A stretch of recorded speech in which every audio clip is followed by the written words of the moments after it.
भारत सरकार ने सोमवार यानी 16 जून को जनगणना 2027 की अधिसूचना जारी कर दी है। इससे अब आधिकारिक तौर पर जनगणना का प्रोसेस शुरू हो गया है। साल 2011 के बाद देश की पहली जनगणना होगी।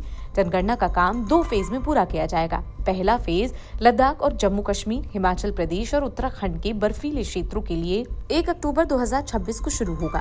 देश के बाकी हिस्सों के लिए दूसरा फेज 1 मार्च 2027 को शुरू होगा। तो आइए जानते हैं इस रिपोर्ट में जनगणना की पूरे प्रोसेस के बारे में और साथ में ये भी कि पिछली बार से इस बार की जनगणना का प्रोसेस कितना अलग होगा। देश में जनगणना क्यों है जरूरी? देश में जनगणना का होना बहुत जरूरी है। इसके आधार पर चुनावी निर्वाचन क्षेत्र बनाए जाते हैं और एससी और एससी कैटेगरी के लिए सीटें रिजर्व की जाती हैं।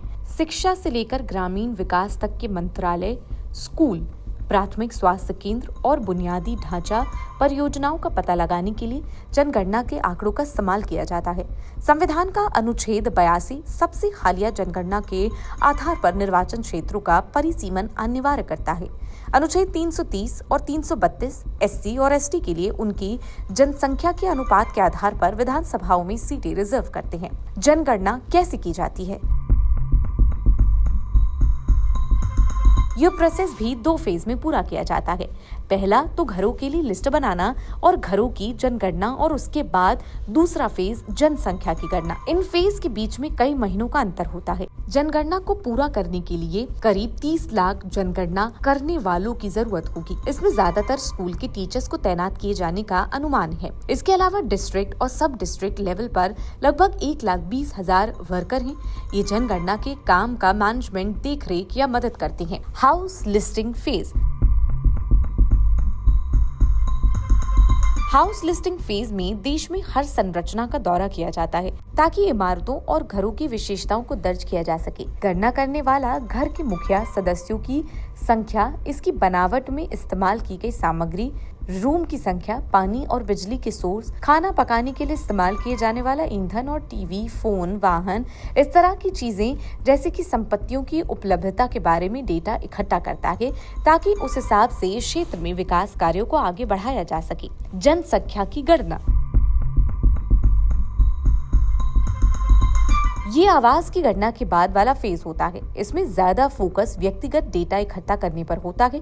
इसमें नाम, उम्र, जेंडर, डेट ऑफ बर्थ, घर के मुखिया, वैवाहिक स्थिति, एजुकेशन, धर्म, जाति, विकलांगता की स्थिति के बारे में डेटा इकट्ठा किया जाता है। साल 2027 की जनगणना भारत के इतिहास की पहली डिजिटल जनगणना होगी।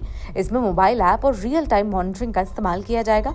ये 1931 के बाद पहली जनगणना भी है जिसमें सभी समुदाय के लिए जाति डेटा इकट्ठा किया जाएगा। इस दौरान बीजेपी के मुख्तार अब्बास नकवी ने क्या कुछ कहा, आपको सुनवाते हैं।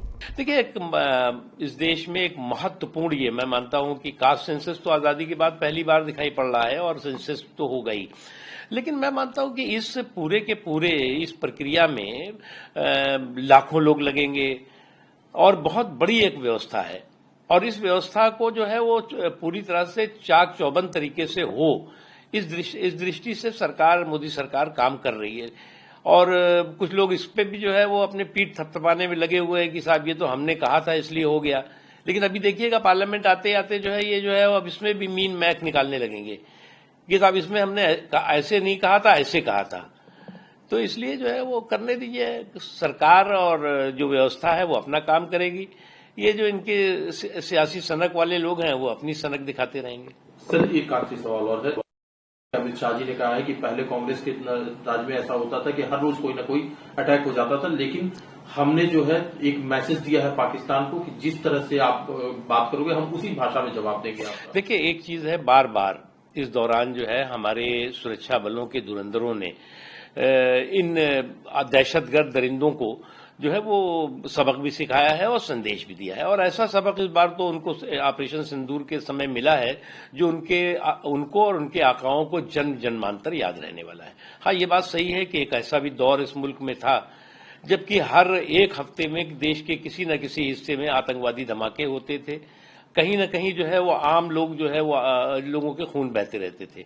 लेकिन इस दौरान जो है वो आतंकवादियों और आतंकवादियों के आकाओं को ये संदेश गया है, स्पष्ट संदेश गया है, कड़ा संदेश गया है कि अगर तुम हमारे निर्दोष नागरिकों पर हमला करोगे तो तुम्हारा हश्र क्या होगा। तो ये थी जनगणना की अधिसूचना जारी होने से जुड़ी हमारी रिपोर्ट। आपको कैसी लगी ये रिपोर्ट कमेंट सेक्शन में जरूर बताएं। साथ ही इस पूरे मामले पर आप क्या सोचते हैं कमेंट सेक्शन में लिख सकते हैं। बाकी की देश दुनिया की खबरों के लिए बने रहें जनसत्ता के साथ। धन्यवाद।